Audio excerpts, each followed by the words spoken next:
So, hello and welcome to this week's Wolfpack debate. In these, we'll be discussing the questions and the matters that are most relevant to Wolves fans and try and provide our own answers and insight. My name is Jacob, and today I have with me John, and we will be talking transfers, free agents, end of contracts, January window, signings. We're going to try our best to touch on it all. We're going to try and be realistic as well. And looking at Wolves' past record, they don't tend to sign free agents, but if they do, here are some suggestions.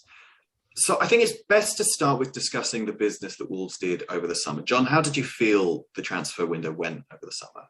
Well, I thought it started good. I thought when we first got Trincao, I thought a lot of fans, including myself, were really excited to see early signings done. Obviously, we saw a video from Jeff and some of the management there a month before, and they said that a lot of the transfers were going to happen later through the window. So to see Mosquera, Yerson Mosquera, and to see Trincao come in early, they looked like two good signings at the time. I was quite happy, and then throughout the window, it started to get poor. I thought some of the last-minute decisions, especially on deadline day, seemed to be rushed, and I thought at least get one player in on deadline day, which we weren't able to do.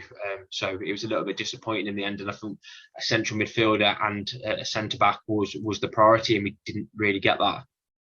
Yeah, I remember during the kind of beginning period, there was quite a lot of excitement, and Wolves fans were, I was looking at what Leicester were doing and the signings they were making, and then you look at what Villa did over the summer, and clubs of that kind of the level we want to be at, where you're challenging for that 7th and 6th, because we have to be realistic here.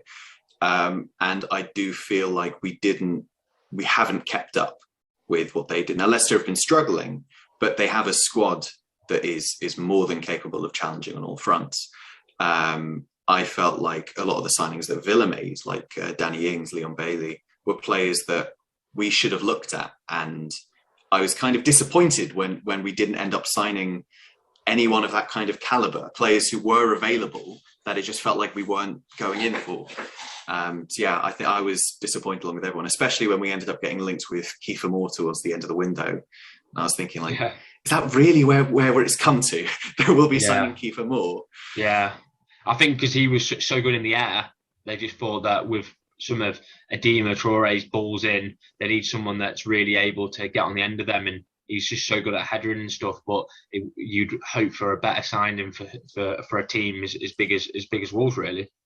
Yeah, I think that's the big thing, is that although there were a couple signings, even Hwang Hee-chan, I think, although he's shown what he's capable of, even when he was signed, I think a lot of people were like, what are we doing? This is it was all attack, really, wasn't it? It was an attack and a centre back that really wasn't known and still isn't known and still young. So we were looking for, really, most people were looking for a really experienced centre back at a minimum, and then a midfielder.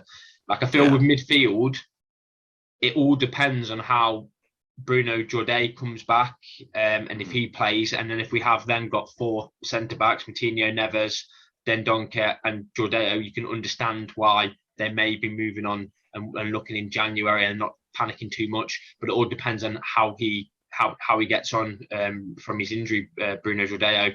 And if he doesn't look that good, then really we've only got one backup, and that's Dendoncker. And with him being in international duty, and Neves and Moutinho, injuries could happen. We saw that with Dendoncker. I think it was last year. He hurt his knee and was out for a few games, and would be in some trouble if we had to rely on just Neves and Moutinho, because if one of them got hurt, you're having to call players that are not really natural. Well, we said Saiss is naturally a midfielder, but he's not played in midfield for so long. You'd have to put him in midfield, and I think he would be targeted there, and it'll be a weak spot for the team. But I say this, he went in midfield for a few of the games in Europa and looked okay, so maybe they do see Saiss as a backup in midfield.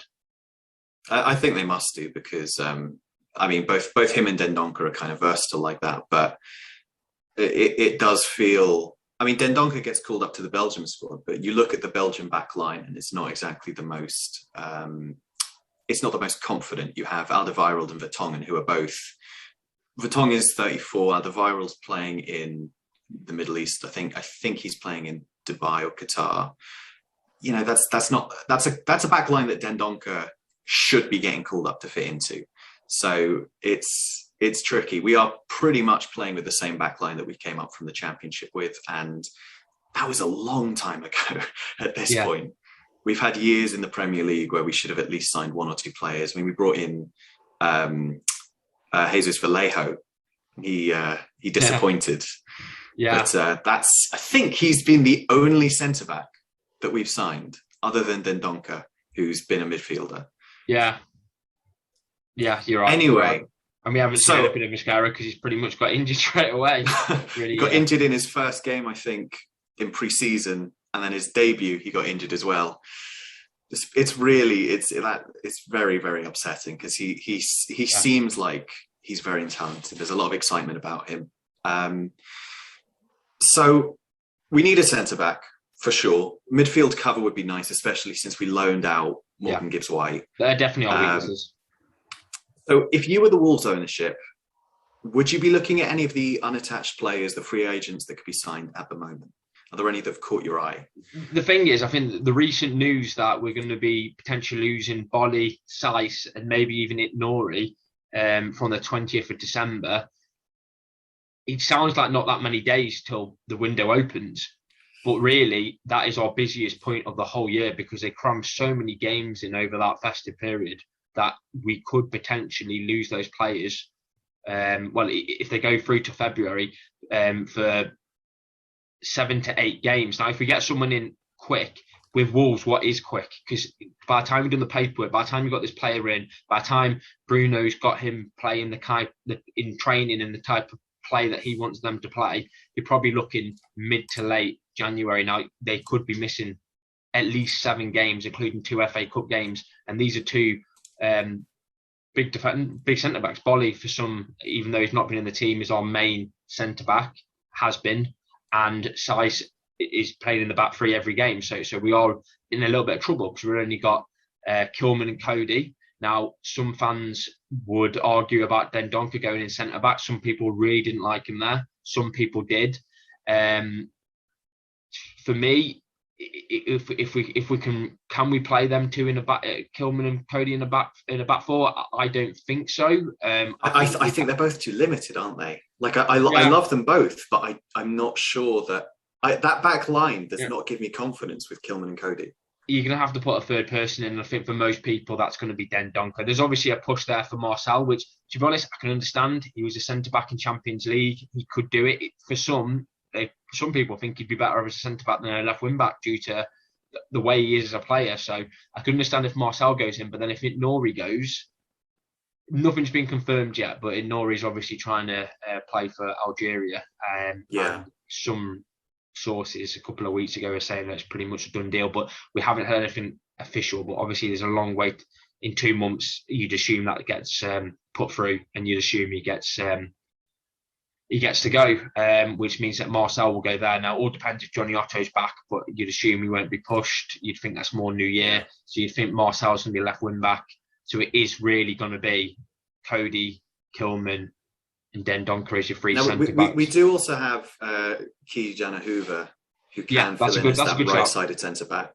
Yeah. But even then, you have a back 5 with no squad depth at all, because you don't have a backup left back. You don't have a backup right back. Yeah. You have Kilman, Cody, Hoover as a back 3, which is not, apart from Cody, is not an experienced back line. Kilman's had maybe half a season, I'd say, of top flight games. And he's been impressing so far, but I mean, let's not get carried away. He's still young, and we're playing some top teams in that period. Man United, Arsenal. After the 20th of December, you know what I mean. You need a solid defence. People laugh about Arsenal, but they're playing well now, and you know what I mean. You've got people like Saka going up against Kilman and Cody. They've got to be on the game, and it's worrying, and that's why, for me, it would be worth going for a free agent. Who do you think's worth going for then? Well, there's obviously the main one that most people go for. I've got to list it.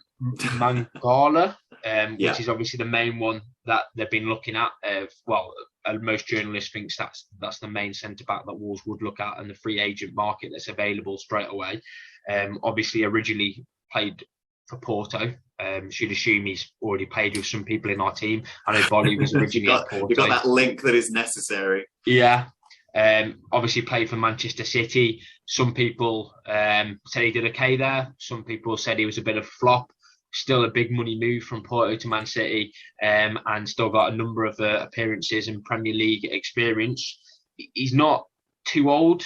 He's obviously just turned 30, which, do you know what I mean? There's quite a number of centre backs around that kind of age category in the Premier League, and obviously most recently joined Valencia, where he was with Valencia, had some injuries, and confirmed that they weren't going to renew his contract. So he's available. From what I can see on his social media platforms, Instagram, Facebook, he's keeping himself fit.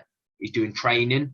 It looks like he's been a part of maybe a football team. He's been, I don't know what team it was, but it looks like he's been involved in training sessions and at football pitches. So he looks like he's keeping himself fit and ready for maybe a team to take a go on him and see what he's about. But for me, the thing is that this kind of player would be a backup. He'd be sat on the bench. So as long as we don't have injuries, we may not see too much of him.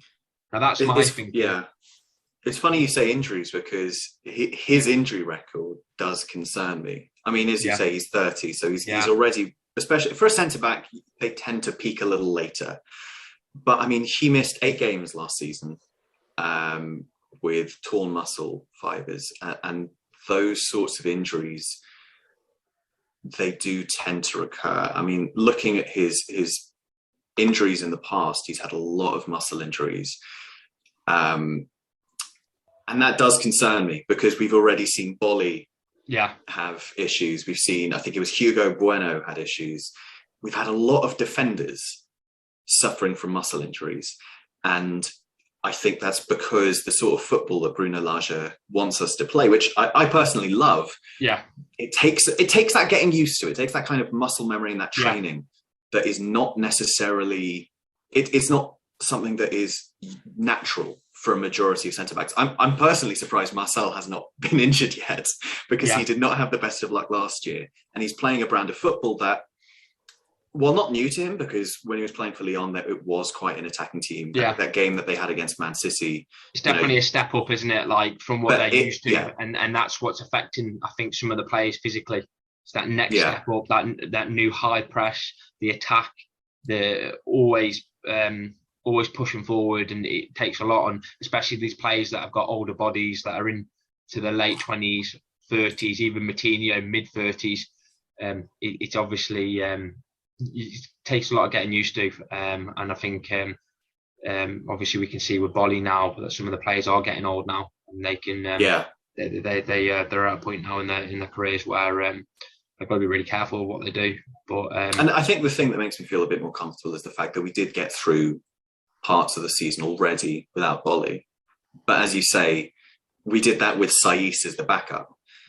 So people have also, Wolves fans have been kind of looking at Coady. I think there's been a bit more, and I think unfair criticism of him so far this season.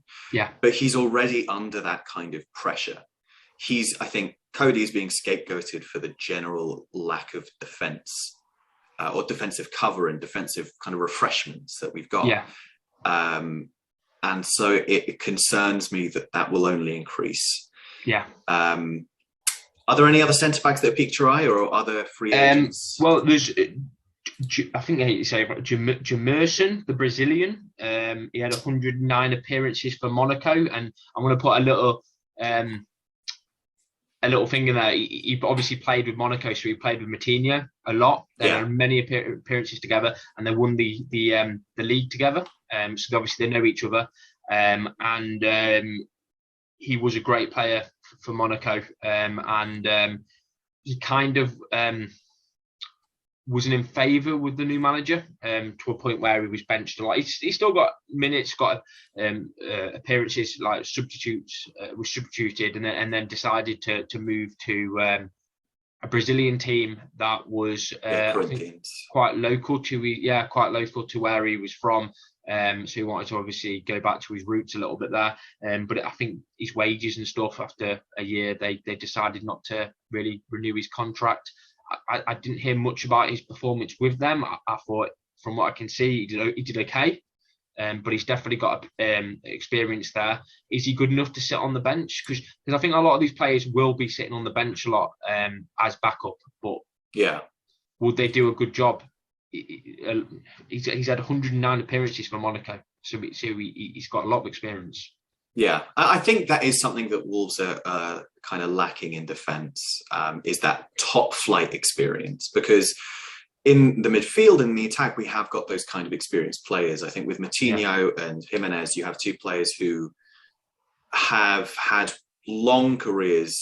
Moutinho especially has had a wonderful career. He's been, I think, before he joined us, linked year after year to top clubs, and we managed to get him, and he provides like a wonderful role model to the other players. But then you look at defence, and you have Cody, who the top he's ever reached is with us. And I'm very thankful to have him at the club, but we don't have that centre back that is. I don't think we have that kind of dominating centre back. I'm not sure we'd be able to find on the free agent sort of market. But, for me, I think it is less about having someone who is, a world-class defender. Because, to be honest, even last year, our defence was pretty solid. Yeah. When we were still in our kind of decline, our defence was still okay. I think another defender that kind of stood out to me is Maicon, or Maison. I'm not too sure how to say it. He's a little old now, but he's spent time kind of all over the leagues. In Portugal, another Porto player. So, got to mention those Portuguese links when you can. How old is he? Do you know? He's 33. 33. So he would be, one of the. I think Marcel, when we signed him, was 33 as well. He's pretty tall, but he's, to me, I see him in the same kind of vein as your suggestions. They are. Yeah. Kind of not elder statesmen, but they are players who would be sitting on the bench, providing support when necessary. Yeah. But that's kind of all. And I'm not sure how many players would be willing to sign under that. Yeah. Under those circumstances. Yeah. Well, I think a lot of them there's reasons why they're free agents. They're either not performing or they've got an injury record. I think you're never going to get the complete player that everyone wants. But I think it's about finding that balance. Like, do we have a player that's, not got much of an injury record, but is out of form, and maybe we can put him in training and bring, maybe some players just need to move, don't they? Or do you do the other way around? Do you go for a top player that's still playing really well, but is injury prone, and you're taking that risk? Like if we didn't have Bolly and we pulled Bolly out of a different team, and we know he can get injured quite a lot, but we know when he's on form, he's a good player. I just don't think you're going to get the perfect player in the free agent market. You've got to take a risk. But I tell you another player that I've looked at is I don't know how you pronounce this, but I think it's Nicolas Nakulu, a 31-year-old, 75 caps for Cameroon, and has just left Torino.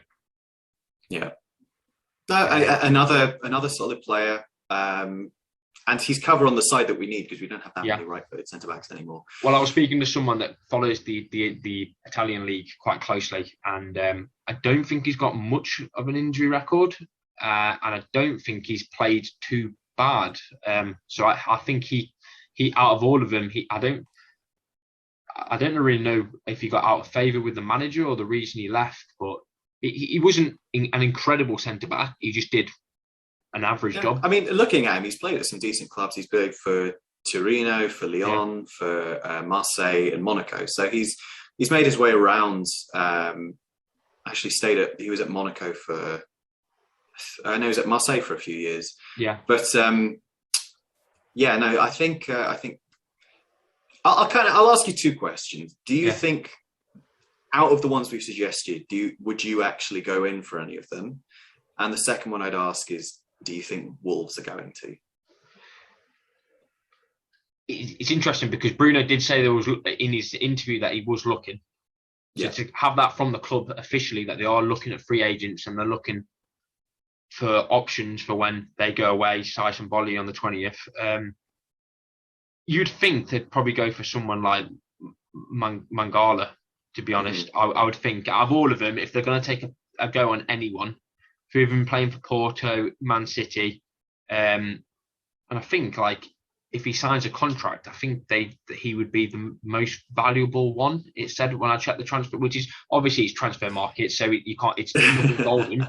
But they said that he's most likely the most expensive centre back on a free agent if he signed a new contract. So Wolves could potentially make a profit because I think they value him at nearly 10 million. So if he signs a contract that's okay, he'd have a 10 million pound price tag. Whereas some of these other ones are quite low.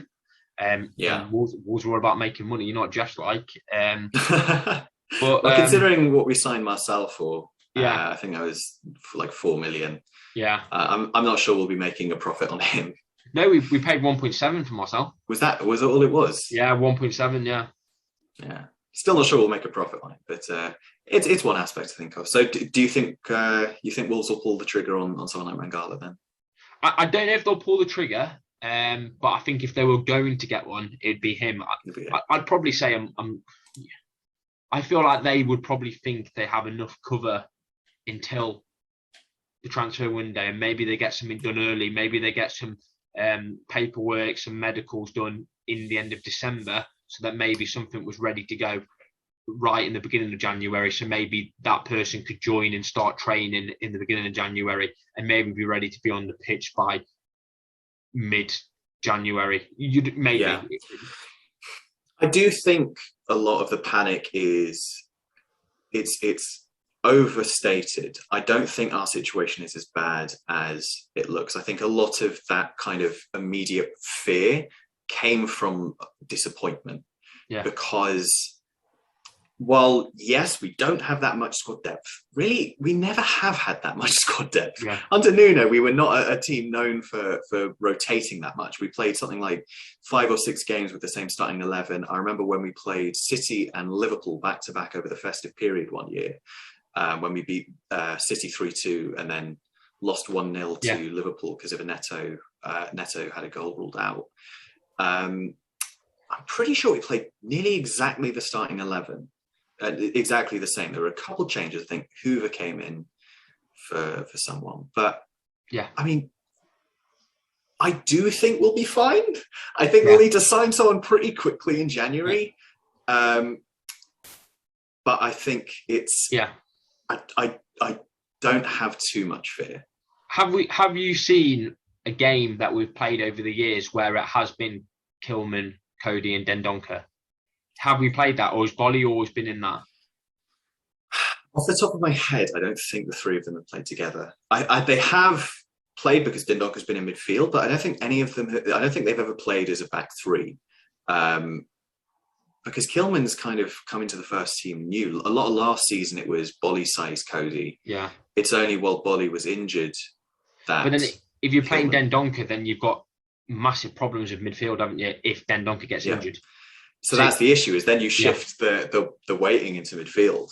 I think it's more if Nori goes, and they'll probably have confirmation in the next few weeks, then if he stays and then he can play on the left and Marcel can drop in as centre-back, I think maybe they'd wait and try and get someone in the transfer window, someone that they've looked at previously in the last transfer window. But I feel like if Nori goes, that's where they may dip in, and I'm probably 50-50 whether they do or not. But I would assume that, well, Bruno said in his interview they are looking. So if they can get someone in and they're not demanding seriously high wages, because you know what free agents are, they like to demand. They demand okay wages. We can get them on a free. Maybe someone, as I say, that can maybe when they sign a contract, who might actually do okay with them, you might even make your money back, because at the end of the day, if they sign a contract and you sell them after a year and they end up costing you nothing because we've made some profit, not a bad deal. I know he's different now, but didn't Man City buy Mangala from Porto for 32 million? Something like that, yeah. He was young, but as I say, he should be, after he signed a contract, if he does okay for Wolves Premier League team, he should be able to be sold for about 4 or 5 million, you reckon? You'd think someone that's just turned 30. When it comes to January, who do you think Wolves should sign? When it gets to January 1st, who is the first player that you would want to sit down and get done New Year's Day? You'd assume Botman, and I'm going to say this because at the time, I think his price tag was slightly higher because they won the league. But if you look at it now, they are struggling a bit. They have lost a few games. Okay, they won the last game, but they have lost a few games, and I think they're only around mid-table now. So does that bring the price down? It probably does. And is what we offered, I believe, around 20, and they wanted 25, or I can't remember. There was about £5 million difference. Now maybe we offer slightly more and they take slightly less. Maybe we can meet somewhere in the middle. And I don't know if it is down to FIFA Fair Play, but if you think about all the shirts they've sold now with like Hwang coming in, and you look at the esports and like there's so many different clothing ranges now. There's even like toddlers clothing. You'd think there'd be enough money now, profit raised, for them to successfully raise that bid and actually comply to FIFA Fair Play. If it's only, I mean, it's always. I don't know if it had anything to do with FIFA Fair Play. I think it was more the Fosun business model that they don't want to be running a club like a PSG or a City where they spend more than they make in, they take in. I think they are smart like that. You see clubs like Derby, who are a fairly historic club, who are struggling. Wolves have been there before, and I feel like I would rather go for the more, as exciting as it is to get those big name signings, if you don't have the financial backing to make sure the club stays afloat, you're in trouble. I probably agree with you that Botman's probably the first on the list. I think, to be honest, it would be a lot of revisiting players that we just missed out on. Him, Renato Sanchez would give us that midfield cover that we need. Yeah. Because I think Renato's number one midfielder, isn't he? Everyone wants. He's back from injury now, or seems to be. He played his first game for, I think, Lyon. I believe I might be wrong with that. Or is it Lille? It's Lille. It's Lille on Sunday. It was, Played his first game back for them, which is wonderful to see. Yeah. So hopefully deals can be made with both of them. But are there more kind of rogue options that you'd be looking to sign? I mean, we can also talk about pre-contract signings in January. Yeah, if there's any that struck your eye. Well, even free agents now, I know a lot of people are looking at the midfielder Paulinho. If you wanted a free contract, then we didn't have to wait. Maybe if someone got injured like Neves or Moutinho or Dendoncker, they're in international duty, it could happen. I know he's number one. I know he's someone that they never looked at before because he was playing for a team in the season. He only left around 14, 15 days ago from his team, mutual agreement from the club. So up to the 10th or the 11th of September, he was still playing for a club, and then he left. So he's a free agent. He played really well for Barcelona. He went to China, and obviously, from what I've heard, missed his family. It was quite easy for him there. He scored quite a high goal ratio, and I feel like he just went into the season and thought like he really needs to. He really wants to come out of this league, and I think that's where the mutual agreement came, because he was doing well. He scored, I think he played 4 games or 6 games and scored 4 goals. So he did a central midfielder, but I feel like he needed more of a challenge, didn't he? And that's why he's left. Yeah. But I know from what I've heard, Wolves have always liked him. Bruno Lage has liked him, and now he's a free agent, and he's from Brazil, I think. So obviously he's we like Brazilian players. Got that Portuguese link. Yeah, and they get on well with the team, and he does look like a player that they could go for. And I know Clement Grenier, who left Rennes. He's left obviously that club on a mutual contract. And then probably the most important one for midfielders in the free agent is probably Andreas Samaris, who was the player that played with Bruno Lage as his manager at Benfica for many years. And he has been injured, but was one of the main players. He's had 28 appearances for Olympiacos, 132 appearances for Benfica, and nearly 40 appearances for Greece international team. And he's been injured, and that's really the reason why he left, because they had to get a replacement. They didn't know how long he was going to be out for. I think many thought it could be months and months, so they had to go into the transfer market, get a replacement. And now, because of that, now he's coming back from injury. there's not really much space for him left in the team because he's just been. Well, Yeah. there is space, but he'd have to accept sitting on the bench, which is something. I mean, he doesn't want to he do. had pretty bad injuries last year. Yeah. I mean, he missed over half the season because of Achilles problems, and that is the kind of record that is difficult to kind of look past. Yeah. But I mean, as you say, you know, with that Olympiacos link, you've also got links to Podence and to Sarr.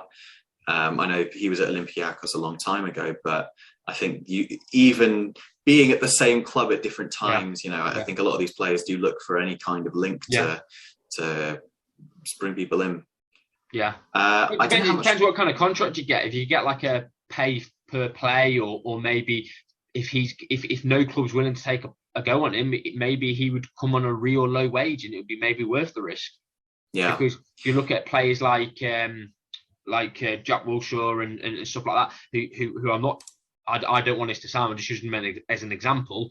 They are willing to take literally no salary just to join a team. Some of them are even saying they'll join for free because they've got injury records and they want to prove that if they can keep injury free, they can make an impact with a team. And if this is the kind of player, maybe he wants to go back to his original manager, Bruno Lage, and maybe he's willing to take a massive pay cut. Because at the end of the day, if he was on like £10,000 a week, it's still a lot of money for a person that's been living in Portugal, and he's obviously got loads of money from all his appearances and all these clubs. And do you know what I mean? He's in a position where maybe he could comfortably live on £10,000 a week, which you'd assume he can do, and maybe he could prove something. So these are the kind of players that really you would assume would join more than others, due to Bruno probably favours him. Bruno played him a lot.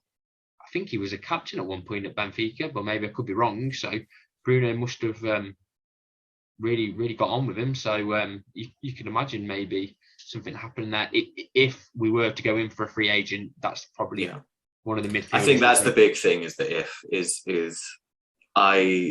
I think Jeff Shi is quite a shrewd and careful man. Yeah. The biggest risk he's ever taken, I think, so far was on Fabio Silva. Yeah. And as much as I think Fabio will become a very solid player, I think that has been widely criticised by Wolves fans. So I don't know how likely Jeff would be to dip into the free agent market, but we'll have to wait and see. Yeah. Do you know how much more time we have left on? We've got a couple of minutes, I think. Okay, so I mean, we can just kind of wrap up then. But yeah, I think if anything, I think a midfield is a long shot. I don't think it would happen. I think especially if Bruno Jordao and even Shabina comes on and can be a backup, I think we're going to be okay. I think it's more the centre back, and I assume it all comes down to if Nori as well goes away with Algeria, and I think there may be a push to get someone, but it'd have to be the right player. And you'd probably say, if anything, it's going to be Mangala, you'd assume. But it's probably more like 30% chance of them actually signing a free agent and 70% chance that they won't. Personally, so I would think, because we know what Jeff's like, he's not really his kind of business, is it? Yeah, I don't know if we've signed a free player for a long, long time. But we signed Sarkic, the goalkeeper, on a free. And I'm not sure how much I'd consider the sort of under 23 type players as that kind of caliber. They're not players who are slipping into the first team or even the bench. Yeah. But we'll just have to wait and see. Well, it's been really lovely chatting to you, John. Hopefully providing some good insight and some options that Jeff Shi, if you're watching this, take note. We've got some ideas for you, and hopefully you'll join us next week for another Wolfpack debate. And if we don't get a free agent, we should just go in for Tarkowski from Burnley on a free in June. Let's do it. That would be solid. Tarkowski would not be a bad signing. When the Wolves come out to play, that is absolutely